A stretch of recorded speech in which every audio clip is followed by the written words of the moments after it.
Puspomat telah meminta keterangan Koalisi Ulama, Habaib dan pengacara anti penodaan agama, KUHP-APA, terkait laporannya terhadap KSAD Jenderal TNI Dudung Abdurrahman. Eks-Pangkostrat itu dilaporkan lantaran diduga melakukan penodaan agama. Terkait hal itu, pengamat Military Institute Security and Strategic Studies, ISESS, Khairul Fahmi, meragukan proses ini bisa sampai ke tahap penyidikan, atau hingga ke meja hijau. Apakah pemanggilan-pemanggilan itu akan sampai pada penyidikan atau bahkan peradilan? Saya meragukan, ungkap Fahmi ketika dihubungi, pada Kamis, tanggal 10 Februari tahun 2022. Dia menduga, masalah ini tak akan berlarut-larut dan hanya dijadikan sebagai bahan evaluasi semata. Dirinya berharap, Jenderal Bintang 4 itu lebih fokus lagi terhadap tupoksinya sebagai KSAD. Ini paling banter sekadar cubitan aja. Kita berharap setelah ini Dudung jadi lebih berhati-hati dan fokus pada tupoksi KSAD, tuturnya. Lebih jauh dijelaskan, pelaporan yang dialamatkan kepada mantan Pangdam Jaya itu tentunya sudah melalui pendalaman sesuai bidang pelapor yang mengatasnamakan ulama. Oleh karenanya, dia meminta agar Puspomat dapat progresif dalam pengusutan masalah.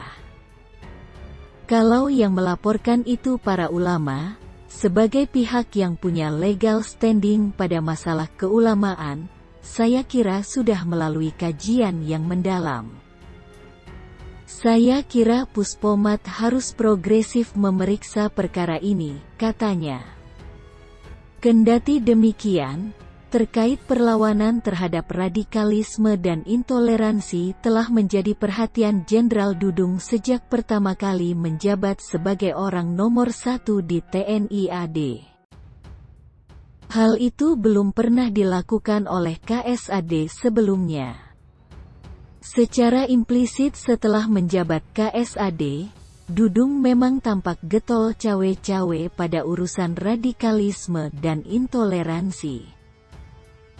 Sesuatu yang tak pernah dilakukan secara frontal oleh Andika maupun para kepala staf sebelumnya, jelasnya.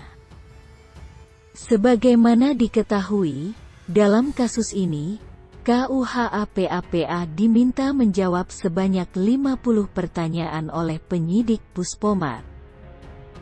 Permintaan keterangan itu dilakukan langsung di Mapuspomat, Jakarta Pusat, pada Rabu tanggal 8 Februari kemarin. Ya, tadi sekitar dimulai jam 10 pagi sampai sekarang masih berjalan, pukul 18 baru 30 pertanyaan, sekitar 50 pertanyaan direncanakan, ujar kuasa hukum pelapor, Damai Hari Lubis. KUHP-APA dalam kesempatan itu juga membawa sejumlah barang bukti yang nantinya disampaikan kepada penyidik. Di antaranya, mulai dari potongan video pernyataan Jenderal Dudung hingga transkrip wawancara.